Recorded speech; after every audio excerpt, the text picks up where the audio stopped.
I have got no idea where I'm going. Going to I'm St. pretty Louis sure. Cathedral. Yeah, we're going to St. Louis Cathedral right there. Oh yeah.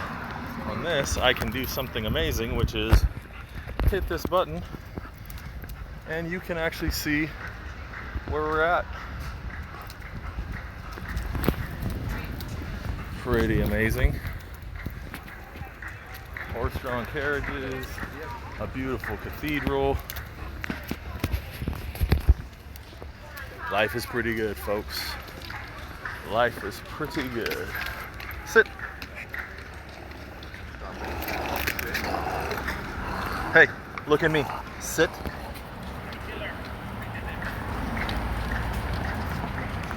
We're gonna have to work on that. What do you think, Jen? Are you excited? I'm so excited. I can't stand myself. Me too, absolutely. This is the tour I wanted to go on first because I wanted to get kind of the lay of the land before we went on any of the other ones. Okay, fair enough. B, sit. I got my service dog with me, so I might be going insane this whole time, which is pretty normal. There's no button. There's no button? Gotta go. All right, I guess we're just gonna go for it. Hey, there it is. The light actually did change. Imagine that.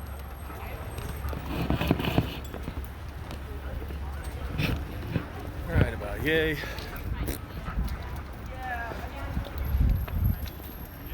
And my question of the day is, where's the gate?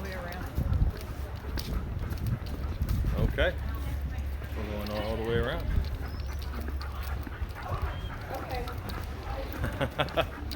I love it that we're in the middle of the city and we've got a poor connection because my phone is just being whatever it's being.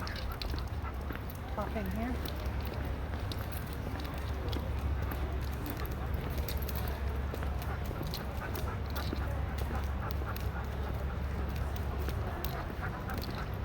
Yeah, she found the gate. All right.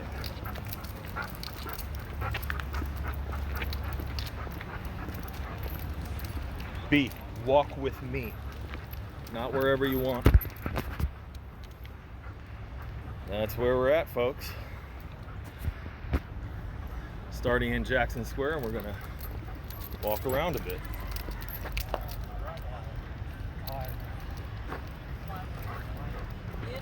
Thank you very much. Walk with me. Right here. Walk with me. There you go. That's a good boy. There you go. There you go. That's a good boy. Stay with me. Yes. Good boy.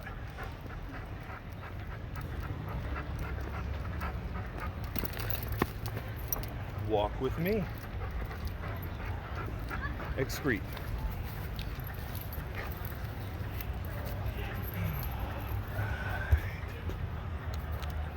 Got Jen over there setting up with our tour guide. She's in the red backpack. We're here on time. Everything's gonna be all right. What'd you just do? Okay. I thought it was a different thing. B, place. Walk with me.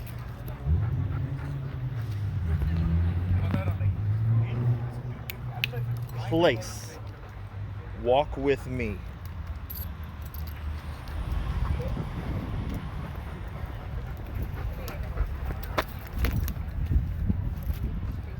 Walk with me.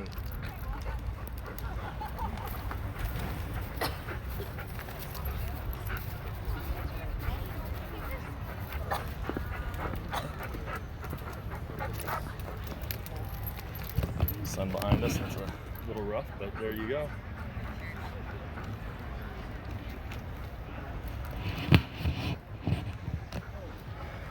Exciting times. Place. Sit. Stay. I know you're so excited. There's so many people. Place. Sit. Stay. Good boy. I love my service dog. He definitely interrupts my flashbacks. because he's driving me insane. He is annoying, and I love him. He hasn't done this job in a while. Definitely he gets excited, just like we do. He's not perfect at his job, just like we're not perfect at ours. It's true.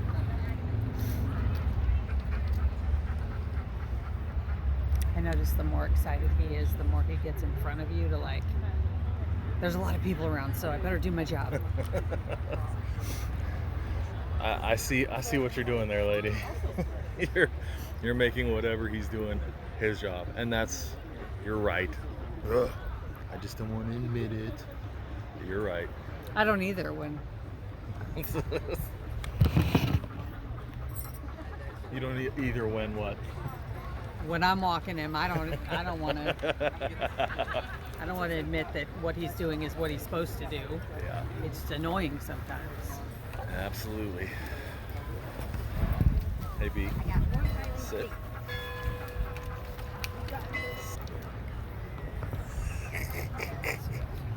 Oh.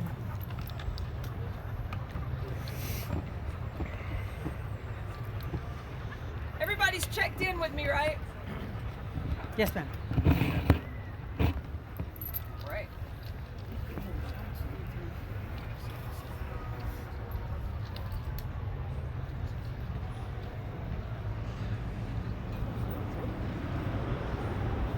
Because we're missing the one guy that went to the ATM. Perkins, let me get that real quick, Fred. I believe Perkins is Jan is a 1. 8. We'd be right at 28. So how many? Perkins is 3.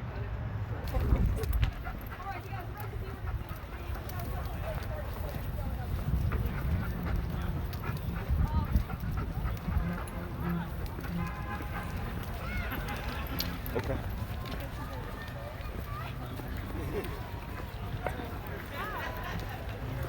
B. Place. Good boy.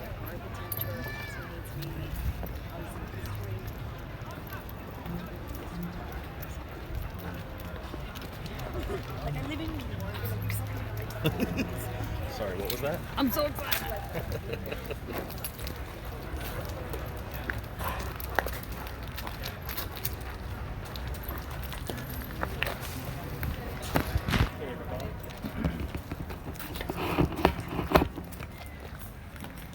So, my name's Sean. I'll be taking a nice, lovely French Quarter walking tour today. Before I get into introduction and go over stuff, I just need to go over some quick rules of the road tour. One is that everywhere that we go in the tour, just make sure you leave a way for the walk-in behind you and don't lean on any buildings or anything. All right? Yeah, that sort of thing can upset locals. So just make sure you got that covered and we'll be all right. If you got any questions, they're always welcome. Just please ask them after a stop, before a stop, and in between stops. And I do have a question for all of you right now. Is there any particular thing you definitely wanted me to talk about on this tour? Does anybody have any special requests? I know you got the architecture. Anybody else? Nothing? Okay, so we get to the end of the tour and I don't cover what you're interested in, it's your fault now. So, at any rate, what I'm going to be doing is mostly a history walking tour. There will be some recommendations, especially toward the end, since this tour conveniently ends right around the time lunch is starting. But mostly going to be a history tour. My first few stops will be just here in Jackson Square, because there's just so much here. Technically, if they were like, can you just do 2 hours only in Jackson Square? I could probably pull it off. There's way too much here. So what we're doing is first few stops, just giving you the first 100 years of New Orleans history. It's pretty interesting stuff. Now, where we're at right now is actually about 13 feet above sea level. You're on high ground. The most common question on this tour is how much damage did you get from Katrina, and the answer is none, except for wind damage, hurting the roofs and whatnot. Otherwise, no damage here because you're in high ground. The French are not stupid enough to build a city on top of a swamp. They're stupid enough to build a city next door to the swamp. Everybody, could you guys give me just a little closer here, please? So anyways, they're stupid enough to build a city next door to a swamp. The reason for the high ground here is because of the Mississippi River that's over that way. So just beyond there is Mississippi. It was the 3rd longest river in the world, and it flooded this area for centuries. And that built up this mud and sediment, building up this high. Now, you might be wondering, what about indigenous tribes? They did not live here because they don't want to live next door to a swamp. This is not considered a good place for living, but it was considered by the indigenous a good meeting place. So it's around here. They would use a communal spot, trade, diplomacy and religious rituals. So they come from all over the area, come here, and then they leave. Now that said, first Europeans to come around here will be the Spanish. They were coming from that direction, upriver. See, what happened is there was a Spanish conquistador named Hernando de Soto. He was a pretty brutal guy, and he also ran around telling everybody that he was God. Anyway, one day God died in Arkansas, and his men went, well, we're really screwed now because they know God's dead. So they got in their boats, and they started building little canoes, and they're just paddling down the Mississippi River, and they got to around this area right here, and the natives were having a meeting. They saw them open fire and killed a few of them. So when they get back to Spain, they actually say, whatever you do, don't come here. So for 140 years, Europeans do not set foot in this area. That is until the French. The French are up in Canada, and there's one Frenchman, René Robert de La Salle, makes his way down the Mississippi River. He gets to the mouth of the river, he puts a metal plate in the ground, points his sword at it and says, I'm claim this land for France. And he names it Louisiana after King Louis XIV and his mother Anna. And Louis XIV is so happy that somebody named an entire place after him that he said, De La Salle, I want you to go back there and build me a great city on the river. De La Salle returns, but there's a problem. He's not coming down the river, he's coming from the Gulf of Mexico. So he goes along the coast, the Mississippi River has sediment and logs built up. So he doesn't know it's a river. He lands in Texas, near Galveston, and says, ta-da, Louisiana. It takes him about a year or two, and he figures out I'm in the wrong spot. He tells his men. Then they start walking, looking for Louisiana. They start walking in circles, and eventually his men go, we are tired of this. So they drag him off in the woods and shot him in the head. And that's it for De La Salle. He's gone. Shortly after his death, one of his friends actually comes looking for him, followed by these two brothers, Bienville and Iberville. These are French military commanders. They're from Canada. Iberville is the head of the expedition. He is considered the true founder of Louisiana. Well, Iberville's entire thing was to get here before the British did. And they did. They made it here a few months before the British could arrive to claim the place. Now, Bienville is the one who takes an interest in this spot. And that's because Bienville's specialty is native diplomacy and trade. And so, knowing the natives gathered here to do trade, Bienville's like, let's put a city right here in 1718. Remember, this is a horrible location for a city. This city's entire point is to make Bienville rich. That's why we're here. Otherwise, probably no city would have been placed there. Also, he owned a lot of land in the area too. Sitting next door to the swamp, that means lots of problems with diseases. Cholera, malaria, yellow fever, and tuberculosis are all the big killers in the Orelans. Making things even worse, the French decide that their jails are overflowing, so they send their criminals here. By the way, not murderers and rapists. Murderers and rapists get executed. No, we're getting sent like thieves, minor thieves. If you've stolen enough, you also get killed. Anyway, minor thieves, prostitutes, vagrants, drunks, gamblers, debtors, those are the kinds of people that they ship over here. And so we're like Australia before Australia. And you will notice on this tour that the streets are very straight and perfect. That is on purpose. The French believe that straight, perfect streets will make you behave yourself. Anyway, don't worry. Almost for most of our history, we'll have a high crime rate. Probably what happens when you ship a bunch of criminals over to the place.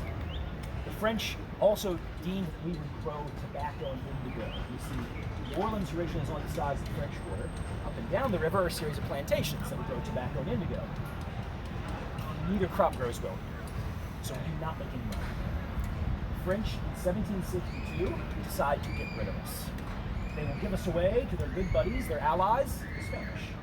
Spain's reaction is they don't want it. Then the French say, well, yes, we got to sell it to the British then. And then Spain went, whoa, wait a second. We'll take it over. But the Spanish are not excited. They wait 4 years to finally arrive. When they do it on the cheap. They only send 100 soldiers to garrison the city, and the governor they appoint, Antonio de Ola, he is a great sailor and an astronomer. He has no idea what he's doing here. He's never run a government in his life. So he tried to enforce every law in the books, one of which said, if you're in a Spanish colony, you cannot drink French wine. So being the good Frenchmen we are, we rebel, we kick the Spanish out. I mean, before the American and French and Haitian revolutions, there's the New Orleans Revolution, which you've never heard of, because as soon as the Spanish returned, we immediately surrendered. I don't blame us, because this time Spain sends 2,000 soldiers. Understand, the population of New Orleans is only 5,000 people. So Spain retakes control, and they will be in charge. The Spanish will always keep a large military garrison here to make sure we behave ourselves. They also put laws in the books, like to leave the city you had to have a pass, you couldn't wear a mask, all sorts of stuff to make sure we never ever rebelled. The thing is, under the Spanish, things actually did get better here. And big influence in things, such as the architecture. Most of the architecture of the French Quarter is predominantly Spanish influence. The way we bury our dead above ground is Spanish influence. That's what we do in fact. In 1795, one of these plantation owners started growing sugar cane for export. Now they had grown it before, but only for the internal market, which wasn't much of anything. Now you could have sugar. So once we start growing sugar, magically, France, Britain, and America go from they don't care about the place to suddenly they all want to own us. To explain what happens with that, I'm going to speak us a little story. This is awesome. Sorry, what was that? This is awesome. Happy wife. How does that saying go? Happy dog. Happy wife. Happy dog.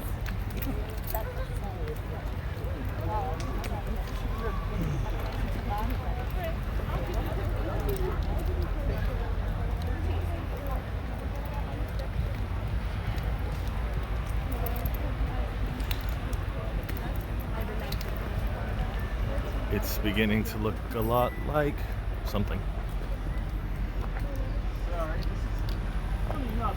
My boss is asking if we can do a tour, and I'm like, I'm on tour right now. So, anyways, what I want to talk about right here will be the building behind me. This is the Cabildo. This is actually the Spanish government house, and is very important for what's going to happen with the Louisiana Purchase. Here's how this works. In 1800, Napoleon Bonaparte, ruler of France, makes a deal with King Charles IV of Spain. He will give Charles Tuscany, which is in Italy, or at least he'll give it to his son Ferdinand. In exchange, Charles will then give Napoleon Louisiana. But Napoleon has to promise that he will never sell Louisiana. They will now and forever remain French. And of course, he says you can trust me, Chuck. Anyway, about 2 years later, he says, we gotta sell this place. Now, France actually has not officially taken over control of Louisiana, and the reason is because France is at war with Britain. And Napoleon, he has the best army in the world, but the British have the best navy. They can land their troops anywhere. So he knew the moment he claimed Louisiana, they'd take it from him. Then Napoleon signed a peace treaty with the British. He's like, all right, good, we get to get Louisiana. But then he realizes, wait a second, I'm going to go to war with Britain again anyway, because the British are his mortal enemies. And so not wanting us to ever become British, he decides to sell us to the one group of people who hate the British as much as he does, the Americans. And that is the Louisiana Purchase. For $15 million, the size of this country would double at the stroke of a pen. The Louisiana Territory went from New Orleans, which is as far north as Canada, and as far west as Montana. Today, 15 American states and 2 Canadian provinces draw all or part of their territory from the purchase. And so in 1803, this city goes from being Spanish, and then in November we are ruled by the French for 3 weeks. And then right before Christmas 1803, we became American, and we've mostly been American ever since. And all documents were signed here in the Cabildo. Now today it's a museum. The bottom floor is a whole exhibit on the culture of New Orleans. The second floor is a history of the Battle of New Orleans. And let's talk about what happened in the Battle of New Orleans. Let's go and scoot ourselves to the statue of Andrew Jackson. Which one's that one? Yes. Wow, that's the actual building, huh?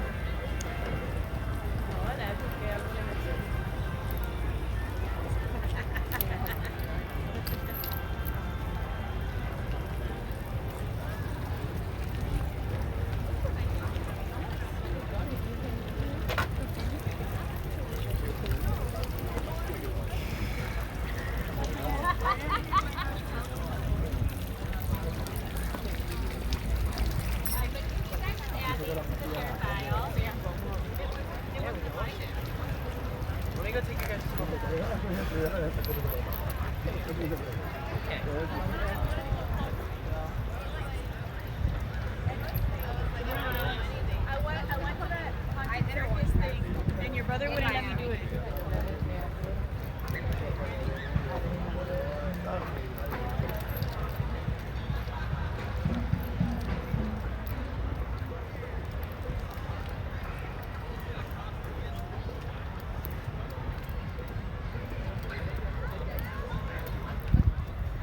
My wife is happy. And that's what makes me happy. Walk with me.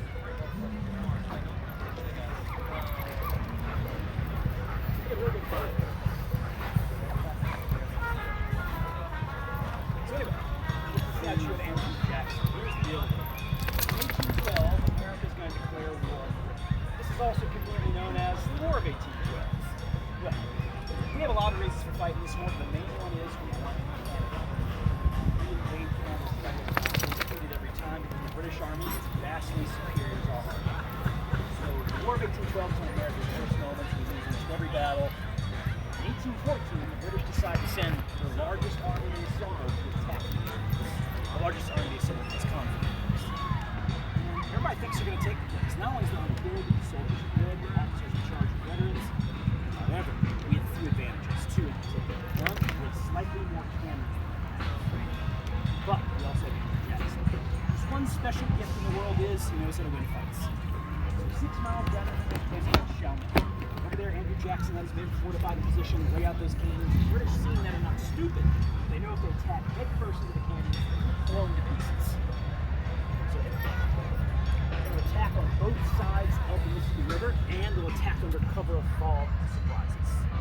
Whereas General Edward Packenham is assembling his British soldiers to attack.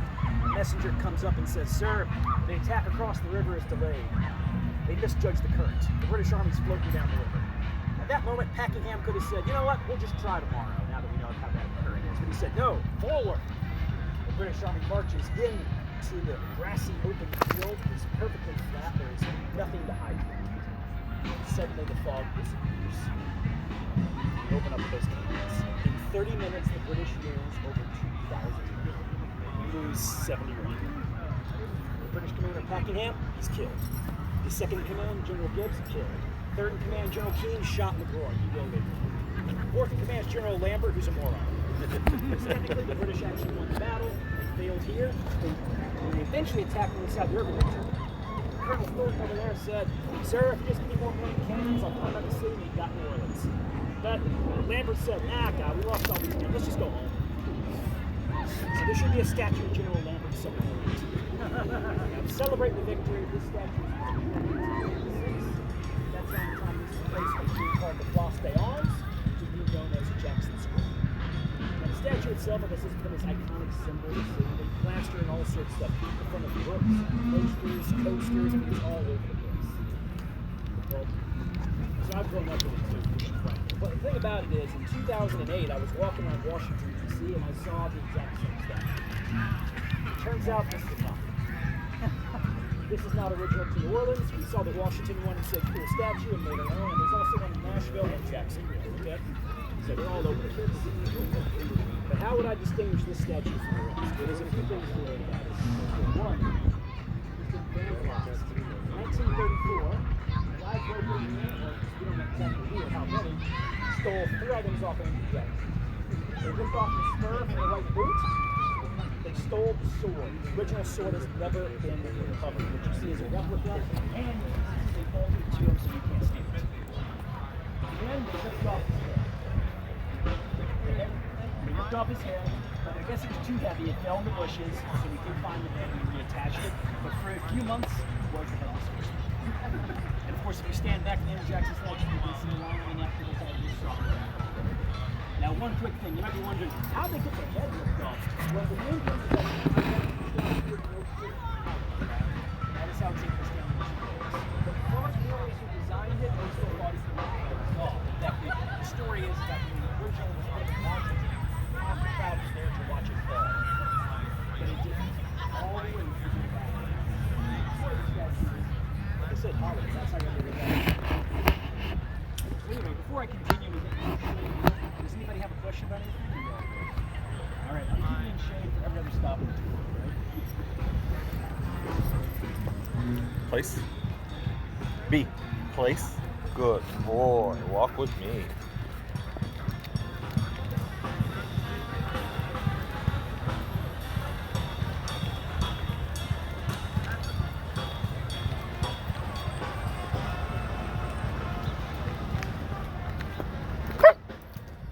Place. Walk with me. Did I miss something, baby?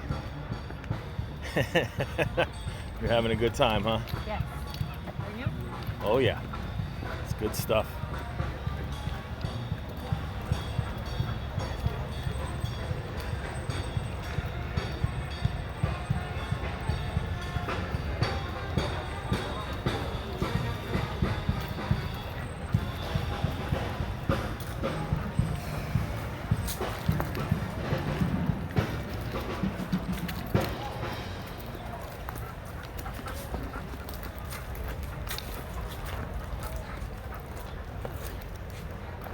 So I want to talk about the other buildings that are along here.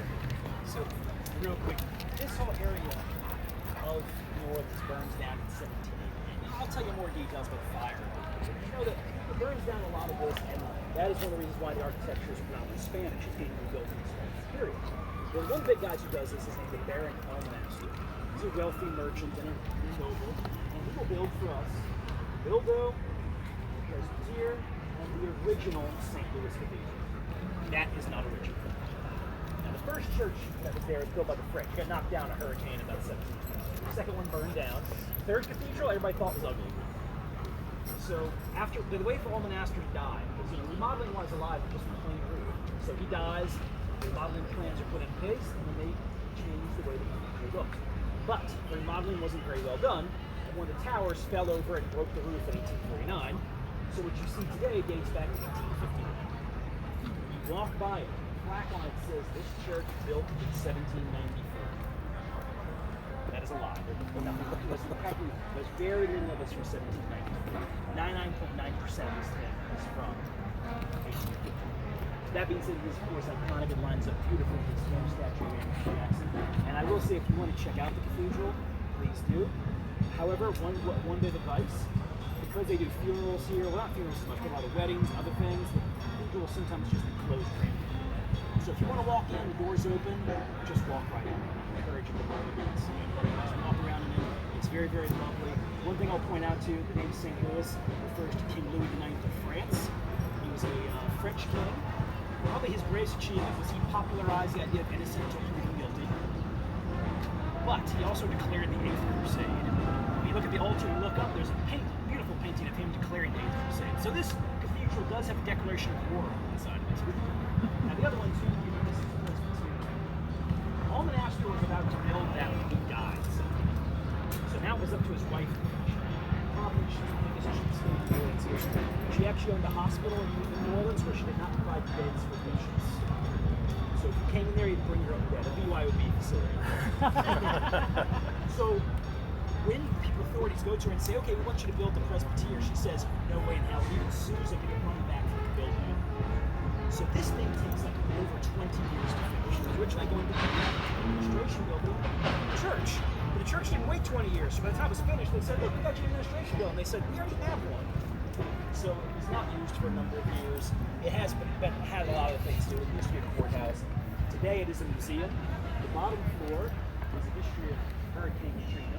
The second floor is a history of Mardi Gras, making this emotionally the most confusing place in the entire city. I will say though, the many museums here in the French Quarter, we have great ones, but probably my favorite is the Katrina exhibit there. It is superb. I would highly recommend that one. And now for our last stop inside the square, we're going to go over here to the gates.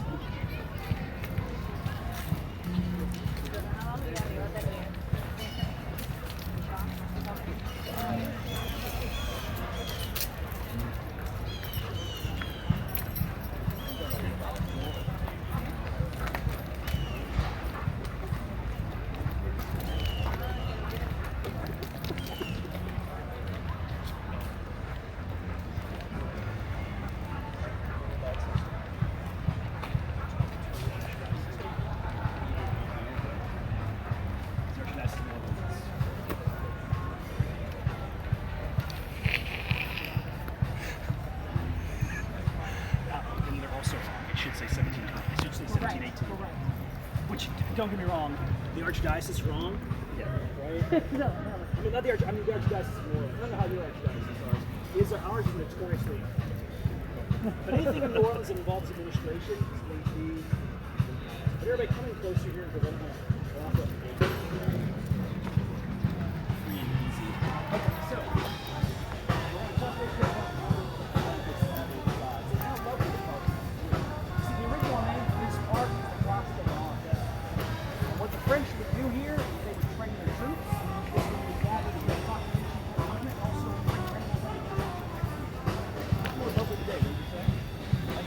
your main ways to die back then would be death by hanging, but you could also be shot by a firing squad, broken on a wheel, and in the rarest case of all, burned alive.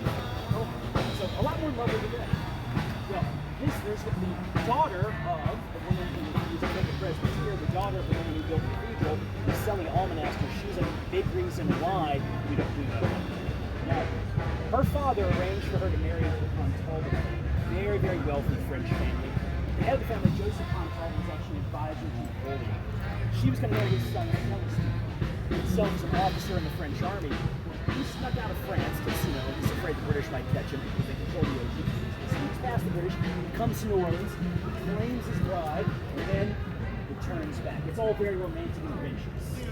That is until she meets his father, her father-in-law. His reaction is, "Oh my God, you're vicious." Yeah, she does not look right. These two are very difficult, arrogant people. They get into all sorts of arguments. And then Joseph Montalvo starts to lose his mind. One day he walks into a home in Paris, pulls out a gun and says, "Start praying because I'm going to shoot you." Instead, she runs up to him and grabs the gun, pulled the trigger and blew off these two fingers in her right hand. And then fired at her point blank range, striking her 3 times in the chest, and she lives. Meanwhile, he shoots himself, it works. He's bad at murder, good at suicide. When she recovers from this horrible attack, she returns to New Orleans around 1850, and she starts to beautify this park. She will partially fund the Andrew Jackson statue, the fence that surrounds us here, and we'll build these as well. Called the Pontalba buildings today. They're best known for beautiful metalwork. Not the first of its kind in New Orleans, but she's only popular. In the middle of each panel that you see, the letters A and P for the two families, Almonaster and Pontalba. Built in the 1850s, these became row houses for wealthy people. And did they want to watch people get executed in the park? We petitioned to have that stopped. Nobody's been hanged here since 1860. So there you go, hanging free ever since. Now, as far as Pontalba buildings go, you can visit them today, which are the shops and restaurants and their apartments on the second and third floor, but I'd really recommend that right there. The 1850 house. It costs about $3. You go inside, and you go to the second and third floor, and everything's furnished like the 1850s. There are a variety of old homes you can tour in the French Quarter. This one is what I call the cheapest and the most low hassle. You don't have to do a guided tour or anything, you just walk through it yourself. Once again, only about $3 left. So everybody, let's go ahead and go out this way, over here, and I want to go into Pirates Alley.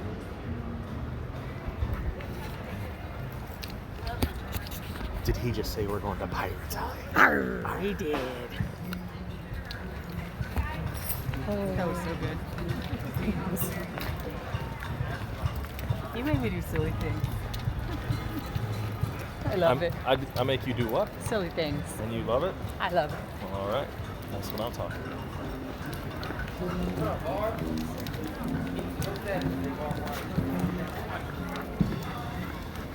BB King, you're a good boy. Doing a good job. Taking care of me. Driving me nuts. But that keeps me focused right here. Tour guide's amazing.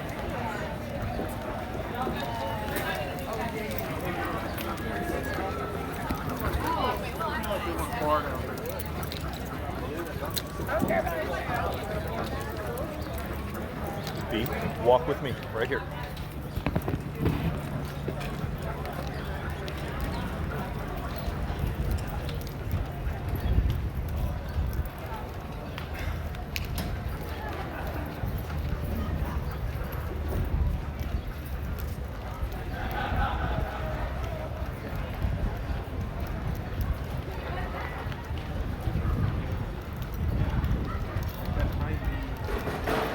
Jen, what's the name of this tour?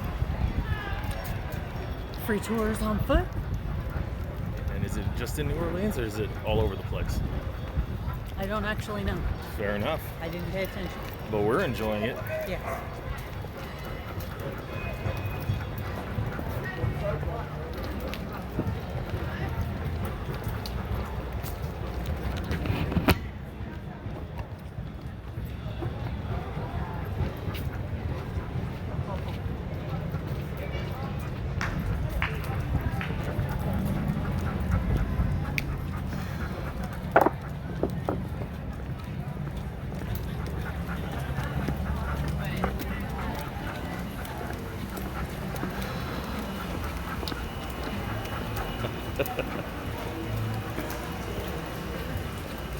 Water in the middle of the street.